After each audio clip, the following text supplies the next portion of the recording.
Hello, dear listener. This is your fair warning that this episode is going to be about the Mandalorian and Grogu film, and it will contain spoilers. So, if you haven't already watched the film, please pause this and go away and do that at your earliest convenience. Thank you.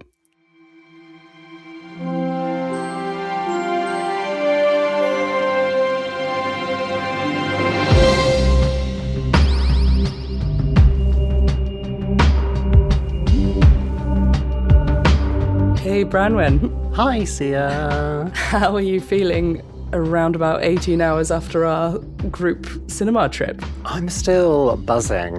I'm very, very tired. Yeah. Having driven to Cardiff and back from my house, which isn't very far, but it's a drive. It's pretty fun. And yeah, just like emotionally tired. It was really, really beautiful. One of the best days I've had for a very long time. Yeah, it was. Both in terms of the company, especially the company. Yeah. Meeting up with that gang of people. It was so nice to meet people in 3D. I haven't met some of these people. I haven't seen their legs before. It was weird. And weird seeing them like talking to each other. Yeah. Yeah. Who some of them definitely didn't know each other at all before. They might have heard each other's voices. Yeah. That's it. Yeah, like listen to them talking about Star Wars. That's all they really know of them. Yeah. But now they know each other much better. And as you will hear later on in this episode, Seah and I are going to talk to you a little bit about our reaction to The Mandalorian and Grogu, which is why we're here. Woo! On Sisters of the Force today. But yeah, later on we're going to hand over to a recording that we made yesterday outside the cinema. Straight after. Yeah, literally minutes after leaving the Odeon. We were still in the foyer of the Odeon. Yeah, so you'll hear some lovely background ambience. We were trying to find somewhere quiet, but there just isn't anywhere. No. But you'll hear all of our sisters' gang that came with us chatting about Star Wars in real time. And it's one of the most wholesome conversations I've been a part of in a while. It did feel incredibly special, didn't it? It was I was just completely mind blown all day. Me just too. Going, oh my goodness, we're all in the same place. Yeah. This is so nice. And then factor in the film, which is... Yeah, which is great. What? I just had a lovely day. Yeah. And indeed, that is why we are here. So we've had a little bit of time, like you said, 18 hours. We've had about 18 hours, to digest. And ruminate on The Mandalorian and Grogu. How are you feeling now? Because we're going to hear how am I feeling now? Now, I'm very tired. Very tired. I think I'm not very good at containing my own excitement. Yeah. So I go hard on the excitement and just ride that wave, and then I have steep drop-offs. I get that. I'm like, oh my God, what did I do? But it was just so joyous, and I've just laughed so much. Everyone was so funny, and like the film's really funny. I laughed throughout the whole of that. I made so many involuntary noises throughout the whole thing. That was really fun. I think we were the noisiest group in the cinema. We were the noisiest group in the cinema, but I don't think people minded. No, not at all. I think we brought other people in the cinema into our vibe. That's true, actually. Yeah, some other people were joining in. When we applauded at the end, some other people joined in. Yeah, definitely. I can't believe I spontaneously, as Lucasfilm came up, the logo at the beginning, I shouted, "This is the way." You did. Which I'd never do things like that. I think, to be fair, there were a few other people in the cinema side us. I mean, there were plenty of whoopings sounds coming from our group, but they were from other places as well, so I didn't feel too bad about it. It was very funny. So I was sat directly behind you, in between your dad and Ketlan. Yeah. And so Ketlan got all of my, oh no! And all of my little reaction noises. Just like, I could feel him laughing every time I did it, so he could definitely hear me. Just great vibes between everybody sitting in a group like that, watching this film. So fun. What did you make of the film? Oh, I loved it. It was so fun. Yeah. It was so fun. And that is exactly what I wanted. I wanted something really fun because I've just come off the Andor train, so I've done Dark Star Wars now. I've just finished it, and my heart has been ripped asunder, and now I was ready for like something completely different and something completely fun, and that's exactly what this was. Yeah. There was loads of peril. I actually spent quite a lot of time clenching as well. Yeah. It's quite a lot of like, oh my God, how are they going to get out of this? What's going to happen? And just so many really, really cute moments. And the score, I was completely blown away by the score. Okay, that's my first note that I've got. Yes. Yeah. I haven't got any notes about it. I've just written score and sound. Score. As oh my gosh. One. Oh, it was gorgeous. Okay, one thing about IMAX, potentially a tiny bit too loud. Do you think? At times. Yeah, but then I'm quite sensitive, so I think that might be why. Yeah. I haven't seen something in IMAX for a long time, but the last couple of things I've seen in the cinema, I've had to wear earplugs for bits of it. Yeah. And it's normally because I watch a lot of horror in the cinema and that's all loud and jump scary and blah, blah, blah. Yeah. So that's always a thing. But there was a couple of moments where I was like, fingers in ears a little bit. But I think that's just because of the frequencies. Yeah. More than anything else. It was lovely to hear it it was in like Dolby Surround. It was great. Yeah. It was amazing. Are there any musical moments that... Yes. Yeah, because... Oh, yeah, I started saying it in the conversation yesterday and then I stopped and I didn't. Yeah. So now we get... Or I get to. You get to hear it. No, everyone can hear it now. I went and looked it up later. It's the Do We Run or Do We Fight cue. And halfway through that cue, it starts off very, very like classic Mandalorian theme. Yeah. And then we get this moment where the visuals is fighting these giant droids that were very Labyrinth, actually. The kind of Guardians of the Door stop motion droids. Yeah. They were stunning to look at. But that music cue is insanely good. Oh, I love it. So is that like a continuous cue from... Because when he delivers that line, they're on the from that line ship. Yes, yeah. I didn't know it was a continuous cue, but I listened to it afterwards. I was listening to it on my cycle home yesterday, and I was like, oh, there it is. What's this bit? Oh, we're still on the same cue. So it is about halfway through that cue. That's got to do a big job, because we've gone from that point at the end of Act 2, really, which is Grogu's world, which is, I think, interestingly, my favourite music cue, which comes just before, gorgeous, which is the exact opposite in a way. Yes. And it's a real one of many, many big swings that they've taken with the structure of the movie, of having this really mellow, like low-key bit that goes on for quite a long time. Yeah. Just before we go into this ramp up to the finale of the film. Kind of battle. Yeah. So that cue from there onwards has a lot to do. It does a lot. It does a lot. But I think a lot of this was my pure joy at having electronic elements in a Star Wars film. Because, yes, orchestral scores, love it. But oh my God, hearing that was just, it was beautiful. I love all the synths. I love all of the electronic massive kits. I loved all of it. It's so good. And then that battle that they have with these stop motion, you can't tell what's sound design and what's score. Amazing, was just stunning. And even when you listen back, go and listen to the soundtrack. It's amazing. But it's such a good soundtrack. But if you're listening to that, you get all of those little noises of the droids in the score, and it's just like, that's beautiful. Ludwig is great at that. He's done a bit of that in the TV show. I know we've talked about it multiple times, about the fine line between sound design and music, and he definitely did that. That's just reminded me of a music cue I'd forgotten, which I don't know what it's called, but it could be called Big Pipe, huh? When the Anzellans and Grogu go into the pipe, and there's this it's all pipey percussion. It's all like metallic things. That was stunning too. And it's like he really storytells with his timbre choices.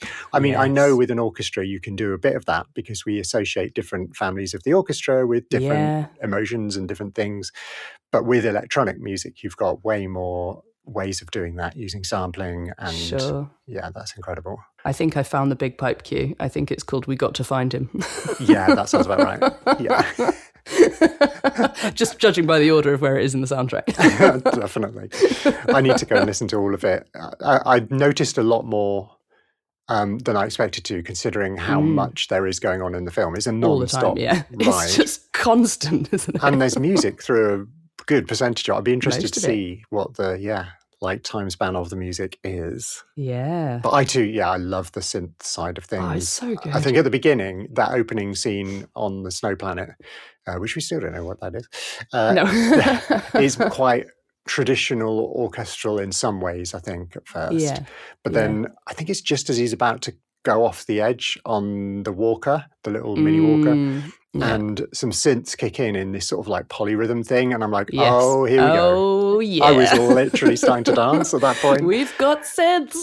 Yes, it was so good. And while we're on the topic of synths, the Shikari music. Oh my goodness, yeah. It was like full-on analog acid house. Yeah. Just wild. So good.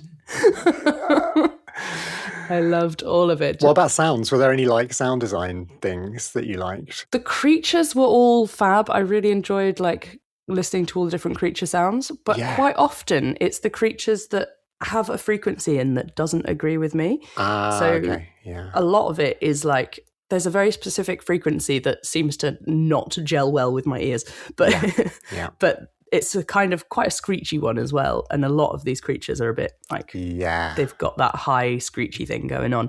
Yeah. But I loved listening to what they all did. Quite similar to like Attack of the Clones. Yeah. With the reek big and pit. All of those creatures. And I hate those creature sounds as well, actually. Yeah. But like, it's not that I hate them. I love them, but I find them difficult on on a big screen, and I remember finding them difficult as a child. So it's been there the whole time, this difficulty with Star Wars creature sounds for me. I get that. I do get it. They are a very specific thing, especially in quotes, like enemy creatures. Yeah. Because they differentiate those between friendly creatures, and it's usually enemy creatures are in that kind of, make it a really horrible frequency. 2K to 6K. Yeah. Kilohertz kind of. Ow. Let's make that slightly painful, But I also loved the huts. I think we spoke about this yesterday. And the way they speak. Yeah. And just gorgeous. And so nice to see that in the cinema and hear that in the cinema because they rumble through you. Yeah. And that was incredible. Yeah. In a way that they just wouldn't on a home system. Yeah.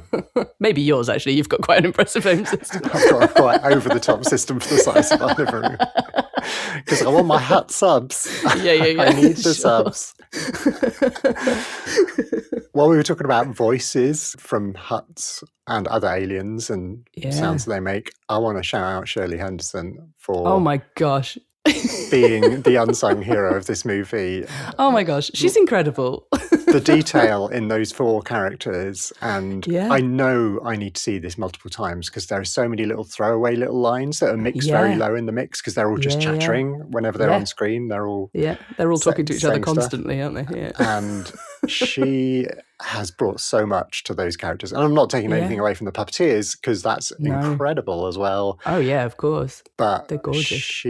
I'm glad to see that she was in those opening credits. It was really nice to see those opening credits, actually, the way they credited Brendan and Lateef just after Pedro and Jeremy Allen White. You know, they were third and fourth credits, which I think is awesome. Yeah. But to see her in there. I just got so excited when I saw her name because I was like, that's a lot of Anne Zellen content if we've got her credited so high. And she's the only one. She's got a job for life because we are going to have Anne Zellen's... I feel like they're the element of the movie that got the most consistent reaction. Oh, they're so good. People just love Anne Zellen's. All the different other podcasts that I listened to about Star Wars over the last few weeks and stuff, talking about trailers and film previews and everything else. The one thing that all podcast presenters seem to have in common is that the Cellans are a good element of Star Wars. Love them. No one's ever saying, we don't need any more Anne Zellans. So, I've loved them since we met Babu Frick. Yeah. I've loved them for so long. Babu was pretty much the star of Rise of Skywalker, I think. What a character. What an intro. Whoever came up with that species. Great. Yeah. Should we talk about some of the other cast while we're talking about cast? Sure. I loved Sigourney. I had a horrible feeling that Sigourney was going to hardly be in it. And I know she was still only in a few scenes. She wasn't like a constant player in the film. No. But I loved how straight she played it. She didn't overdo it. And I know characters in The Mandalorian can sometimes be larger than life, and it is designed to be like that. It's kind of quite comic booky, pulpy. Yeah. The way this film was structured totally feels like that. But she just brought this real authenticity to it, and I kind of really bought into it, even though it's one of those situations where it's a big star that we already know that doesn't always land in Star Wars. But immediately I wasn't thinking of her as Sigourney Weaver. I was immediately thinking of her as a New Republic pilot, which is really weird because, she is so iconic. Yes. But I think she just played it really straight. And I love that. And it gave a great payoff then to her scenes in the X-Wing at the end where she was a little bit larger than life by that point. Yeah. And some of those lines that like you can only deliver in a certain messy. way. Messy, very messy. Which is absolutely right. Yeah. It got messier and messier as the film went on. As it went on, yeah. It was fun to see all of the directors, not all of the directors, I have thoughts about that, but to see Rick Famuyiwa and Deborah Chow and Filoni, obviously, and Lee Isaac Chung, who he's already had a little cameo in season 3, just a very brief moment on Adelphi. So you see him there, and Doug Chang, I think, was with them as well, sitting in the bar. But I am going to say justice for BDH because... Like, Bryce Dallas Howard is a fan favourite. We love her. She's already an actress. Like, an incredibly... Where was she? Where was she? So maybe she's very busy doing other things. But she might be very busy. She's only needed a few hours just to go and quickly put on an X-Wing suit. Yeah. Unless they're saving her for another role. For something else. Which I'd be down for. I'd always be down for that. Sure. I loved Scorsese's Ardinian character. Oh, he was lush. He took it really seriously, and he had those 2 scenes. There's quite a lot in those scenes, and it felt like he was improving. I don't know. Yeah. Well, it was just really quick delivery, wasn't it? And it was very on it, like again, sort of honest and authentic, as though he's just things are just popping into his head, which is that perfect actor skill of making it sound as though you're just thinking of it, which could just be his skill as an actor, or it could be the fact that he was riffing a little bit, which he could have been. Yeah. But whatever he did, I feel like it was great. The animators of, I presume that was a CGI character. I don't know. He looked quite CGI. Yeah. But whoever did it, whether it was puppets or CGI, it felt like they picked up on his vibe in the way that he moved his hands and arms. And obviously those are the kind of thing that we focus on with Ardinians, because there are 4 of them, which is what makes them unique. Whoever did that, it really gelled well with his voice performance in a way that you don't always get. Yeah, so that's true. I've got a lot of joy from that. A lot of time for that. While we're on Shikari. Oh my God! I haven't heard that noise for ages. Who knew we were going to get a West End Geek Girls? We're not retiring West End Geek Girls, but I have said, I think, between us, and I'll probably talk about it in future episodes, that we're not going to have every time this time, because there just aren't enough things in the Clone Wars that are going to be in there. That's true. And I certainly didn't think I was going to do it for this movie, but there are 2 West End Geek Girls moments. Oh my gosh. Do I get the sound both times? No, just do them all in one, because this is going to be a short episode. Okay. Allegedly. Fair enough. So the first one is one, I feel it may be a stretch. Okay. Go on. But I'm going to drop it anyway, just in case it does turn out to be something. We'll probably never hear of it again. On Shikari, as we're there, yes, Scorsese's character sends Mando to the Salt Bar. Yes. As a possible place to try and find coin. And the Salt Bar is labelled salt in red Arabic outside. Nice. And I was like, salt? Why is that ringing a bell? And then during that scene, we find out that salt is a precious commodity. And it's rationed. Shikari, yeah. I'm like, what is that all about? And then it started to hit me about the fact that in Galaxy Guide 4, alien races from the original West End games, which if you're a new listener, you're probably wondering, what is going on here? Don't worry about it. Just go back and listen to some other stuff. What we're talking about is the West End games, Star Wars role-playing game, which was out in the 90s, late 80s and early 90s. And I'm a great fan of it. And so we're constantly finding little moments. Anyway, salt.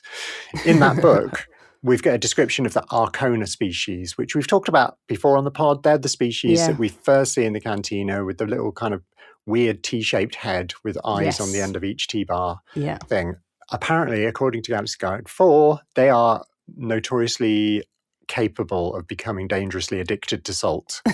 It's like a big part of their psyche. It's quite relatable, really. So I was trying to scan the bar for an Arcona, but it was mostly humans, apart from the Itachi heavy who Mando got in a fight with.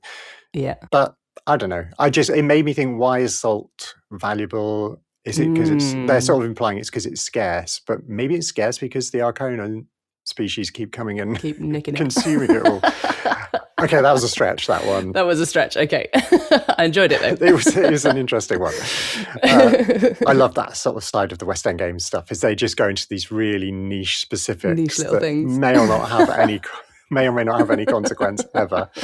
So the other one, I'm going to give a quick shout out, again, as we often do, to Rick Villanueva of Jan Transmissions. He sent me a message. He didn't say anything. He just sent me a screenshot of some text talking about the Amani, who are the kind of weird monsters that are in the water. The weird creature in Nalhutta. Yeah. Not the dragon snake, but the one Din fights before. There are 3 of them, and then he fights them again later on. Yeah. They're called Amani, or Amanin as plural. Okay. Although I think they've changed that for the kind of current canon. In Galaxy Guide 12, Aliens, Enemies and Allies, this is what the screenshot was about. They are listed, as Amani singular and Amanin plural. Right. And sometimes people call them Amanaman. Okay. Which I think one of the characters says in the film.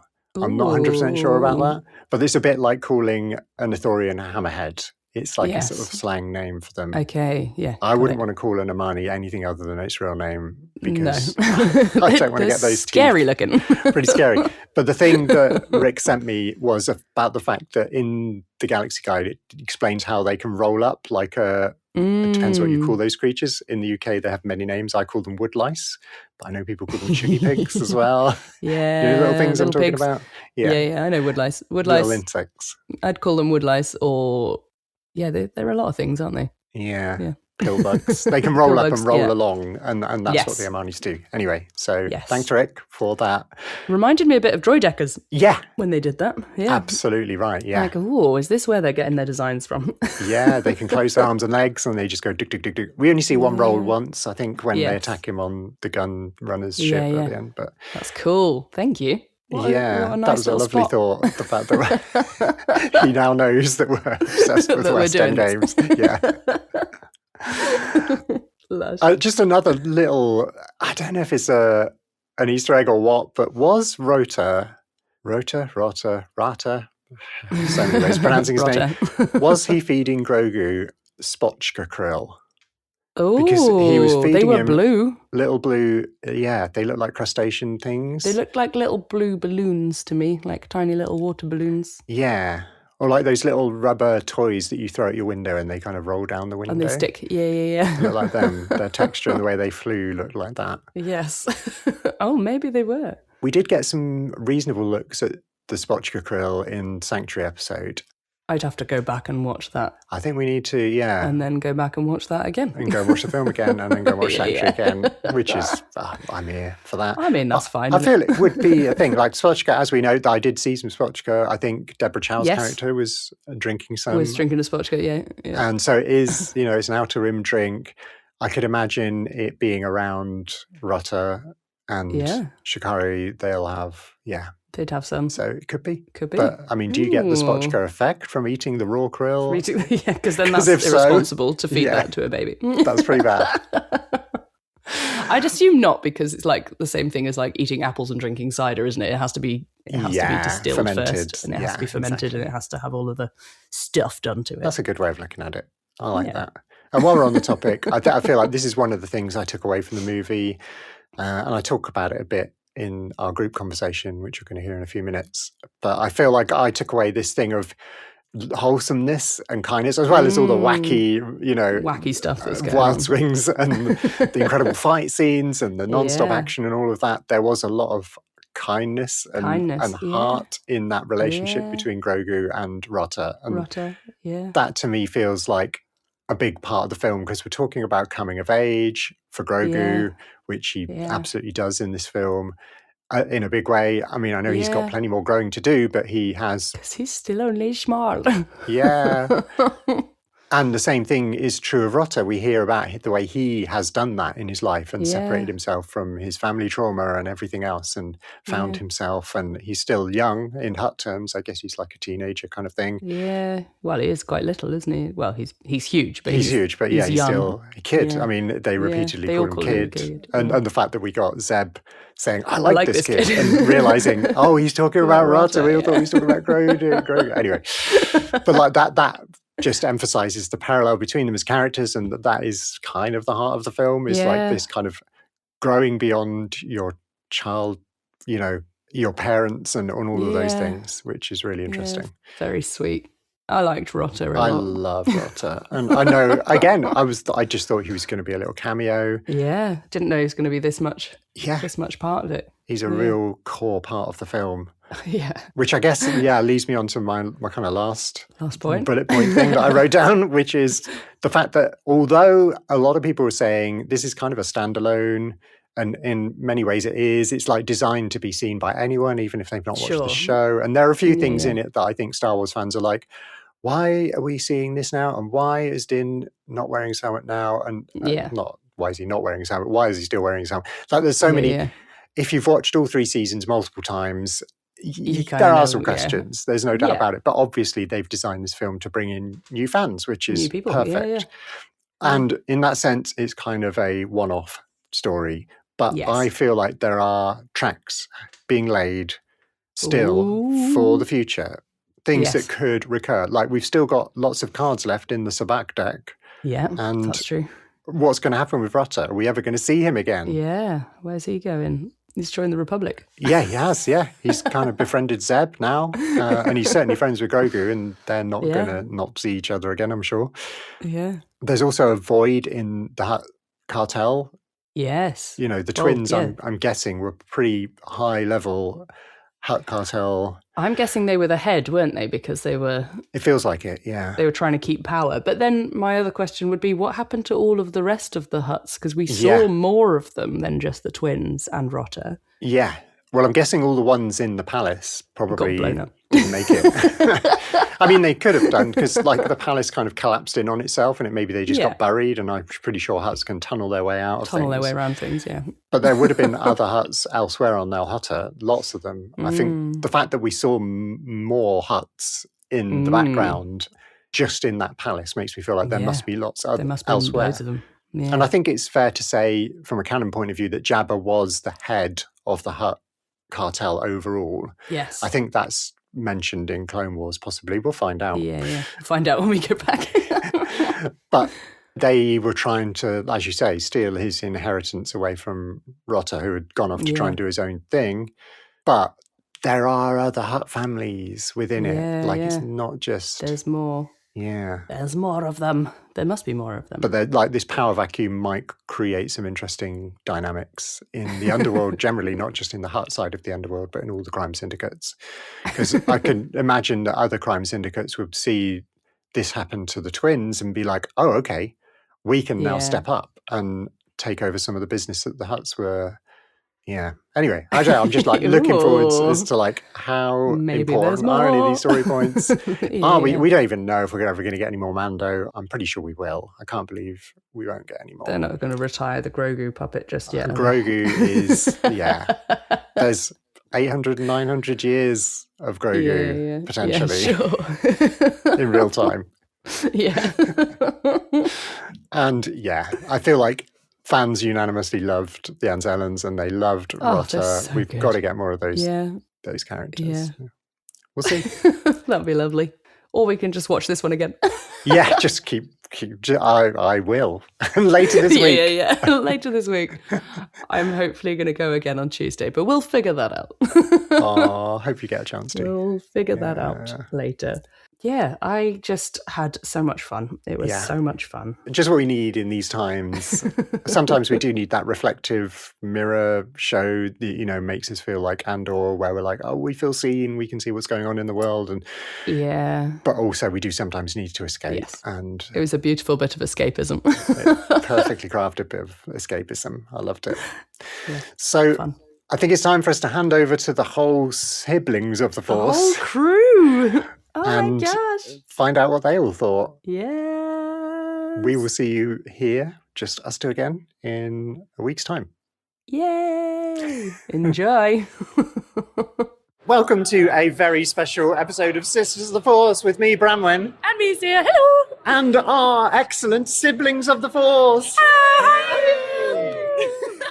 We have literally just come out of watching Mandalorian and Grogu, and we are in Cardiff Bay, which is our local IMAX, if you live in the middle of nowhere in Wales.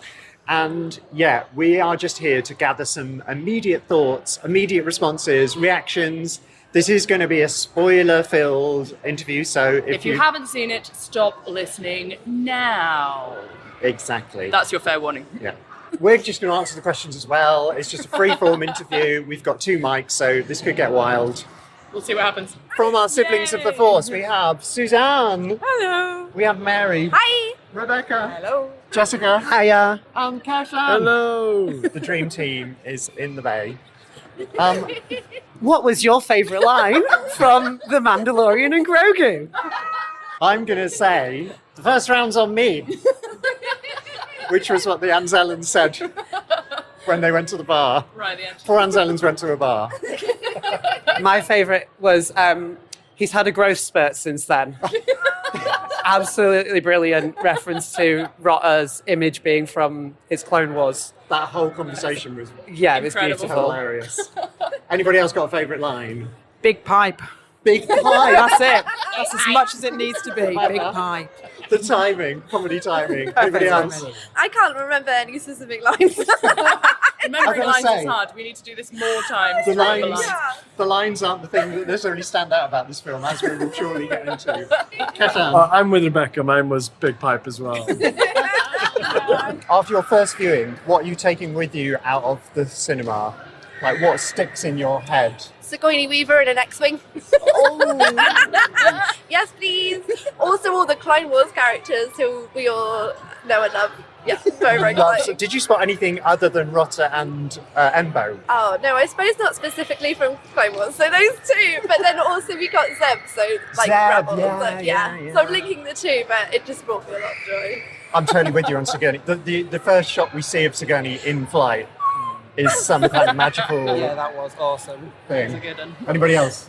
And analysing the fact that when mature and several hundred years old, a creature from Yoda and Grogu's species is an apex swamp predator, but when young, they are somewhere lower in the food web. They're not at the bottom, as was claimed in the movie, but yeah, you know, he's not quite up at the top eating everything in the swamp at that point. And it's just interesting to see how a creature develops over its lifetime and where it fits in a food chain. There's definitely some kind of like parallel with the Hutts as well, because the Hutts are kind of swamp creatures that live for a lot of years as well. Yeah. And I'm not sure what that means. What is it with the Hutts and torturing people for thousands of years, whether it's dropping them in the Sarlacc or hooking them up to electro-sleepy machine? They're a little bit grim, it's aren't they? horrible, Yeah. yeah. And they're obsessed with dropping people into pits with animals for entertainment.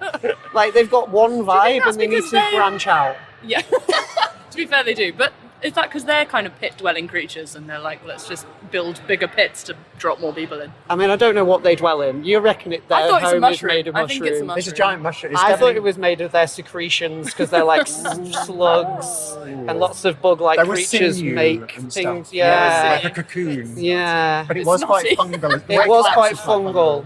Maybe it's their secretions and then a fungus lives in it, binds it together like symbiotic. I don't know. Okay, Don't we've got know, some but hot research. pretty grim. I think what I took away from the film was I was not ready to learn so much about Hutts.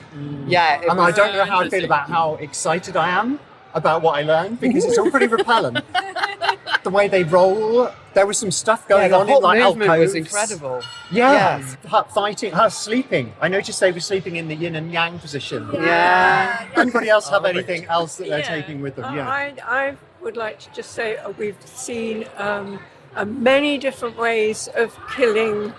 I don't know if killing's the right word when it's robots, but Mando seems to have come up with He's mastered every method of taking out droids. every with method his of taking 4 droids. arms, which I think he must have hidden away. Does he?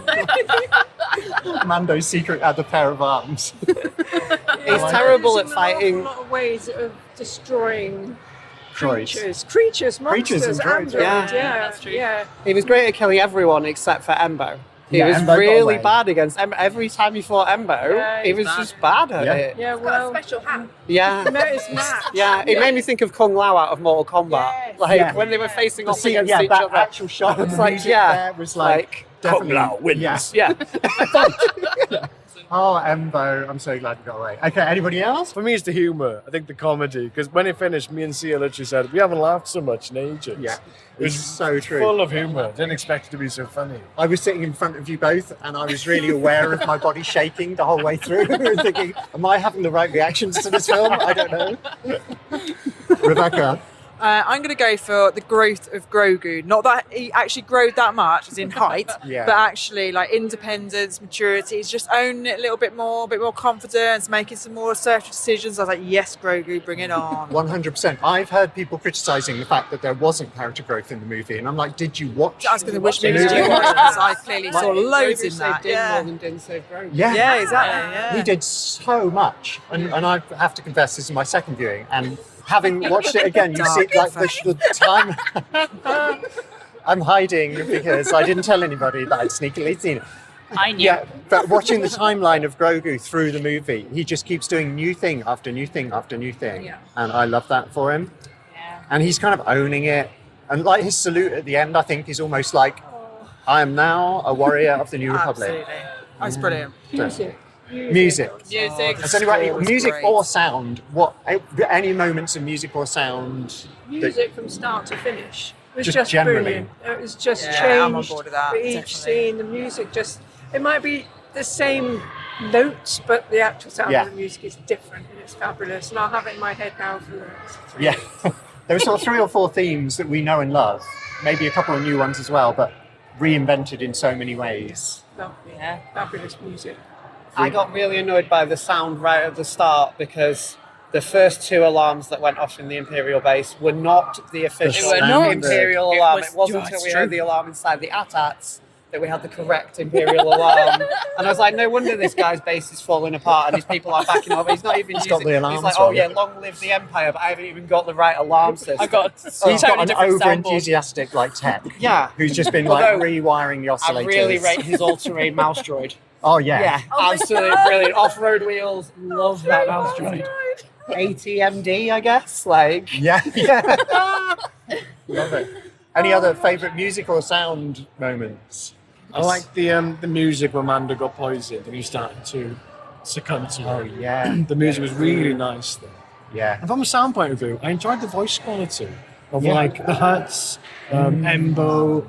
People's voice quality was really Yeah, really Embo nice. only said a couple of lines, I know. but it just sounded so Embo. I don't know, it sounds really obvious to say that. And definitely they've kept the same processing they put on Jabba in Return of the Jedi. Yes. The same chain of effects, pitch shift, whatever it is that we figured out. I know what it is. You know what it is. I know what it is. Sia's got the deeds. Figured it out.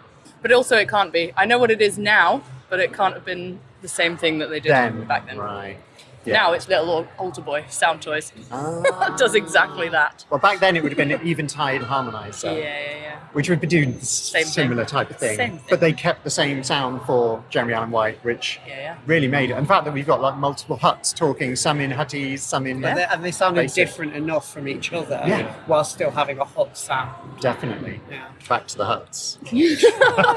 We're going to come back to the Hutts quite a lot. I've just had a really good toddler moment thinking of Grogu. Well, I think it was a toddler. When he had made the little cave hut, and put the igloo. the little house. Somehow got the So cute. Mando in there, and then pushing it in. Classic. He It's not going in. couldn't quite believe that he hadn't made it big enough. And he could not be bothered to finish it. So he just chucks it. I'll just get small leaves on it. Is that like a natural species ability? Because it looked like Yoda's hut. Exactly. Is it just like an innate, this is how I built my home in the swamp? Yeah. I think we learned a lot about the species in that moment. Interesting. I love the music in that whole sequence. I think on the soundtrack it's called Grogu's World, which is based on Grogu's theme that we've seen when he was looking at the eggs in season 2, episode 2, whatever it is. Yeah. And it's just like an extended ambient remix, which it was quite a wild swing to put a scene like that at that point of the film. It's the end of Act 2, you're getting hyped for the Act 3 finale, and we have like a 10-minute chill out Yeah. Which is wild. But it's that classic story beat of we're at the lowest point. Yeah. Like, is Mando Mando is all going to but live? dead. Can Grogu do this? The swamp frog. Was that the same frog that lives outside Jabba's palace? It looked like it. It looked very similar. And it was kind of an ironic turnaround for Grogu to get swallowed by a frog briefly when he swallowed so many frogs. I thought too at the end when they came out of the palace and had to jump down into the water, I was a bit disappointed it wasn't Zeb passing by with the open ramp to catch them. It's been done. I know.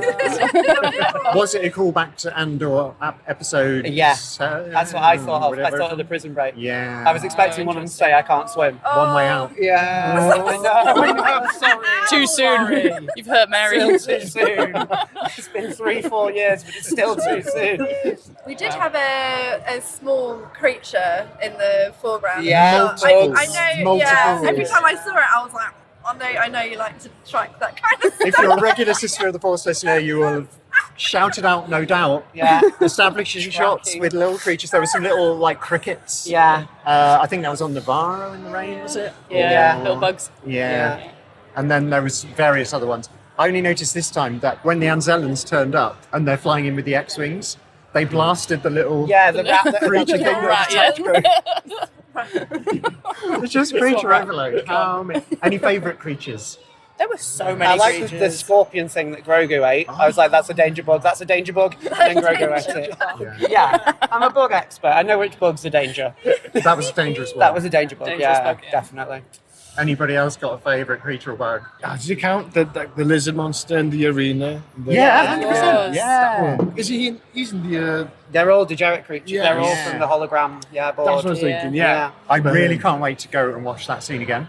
Yeah, in New Hope, because it does the same move. Yeah. It picks up the big thing. Like when Chewie does the move and C-3PO grumbles and Han says, it's best to let him win. Like, no one ever lets droids win. Well, droids don't tear your arms off when they lose. It's the same move that the creature does on the board that it did in the arena to the exact same opponent, which was a very like a shout out that only a real nerd would notice. So very small.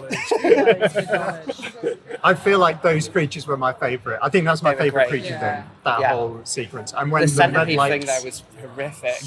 Terrifying. With a weird Absolutely face. not. Yeah, it had like a tapeworm face and a centipede body. It's like a bad combo. Grim. I don't like centipedes anyway. I love centipedes. I don't like tapeworms. Fair. Okay, overall feelings. How do you feel? Do you want to see it again? Were you kind of... Yes. I feel great. I feel generally like euphoric having watched it. I feel wonderful. Well, it's done its job. I think that's what that's the purpose of the movie. Yeah. I think I feel the wackiness and the heart, those two things together, which I feel like Return of the Jedi is up there for me as one of my faves of all of the Star Wars movies. Yeah. And it's wacky in similar ways. You've got the Ewoks, which is like a wild swing. Everyone forgets how wild a swing that was. Yeah. And all of the Jabba's palace creatures and everything else. But the heart of it as well, with Luke's discovery of his sister and Leia's reaction to that and all of those things. This did some of the same things to me emotionally. Yeah. Coupled with a slight, obsessive, uncomfortable feeling about huts. I got an uncomfortable feeling about huts. That's a very good question. I think I've had a few of those. I think this is the trouble because we've got sliding scale is on your listen book, like. Honestly. No, but like Rotter got me so many times in that film. It made me realise how rare it is to see one being be kind to another one in a film. It's just unashamed. I was just waiting for the catch. Like, he's being all nice to Grogu and tapping his head and all that kind of thing. And look after him, I'm like, where's the sort of snappy one-liner or some evil twist or whatever? It's just like, no, it's just a nice scene where people are being nice to each other. And I know that doesn't sell cinema tickets on its own, but it is nice to see a bit of it in a movie that's also incredibly wacky and bizarre, disturbing.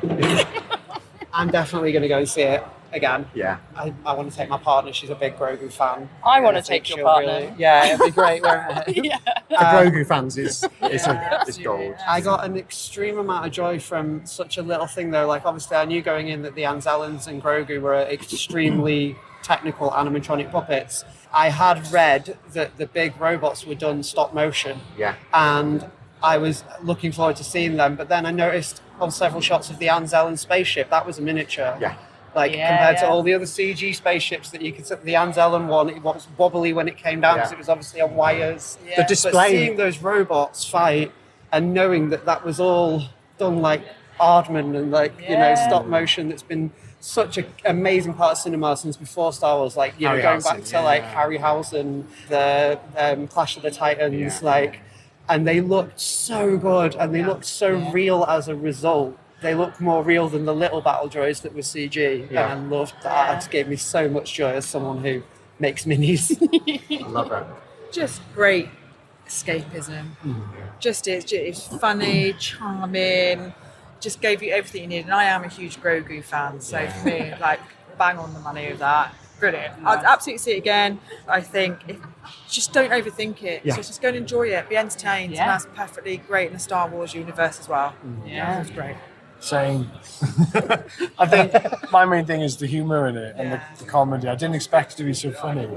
I mean, Star Wars is quite, it doesn't take itself too seriously, is it? It's a big entertainment.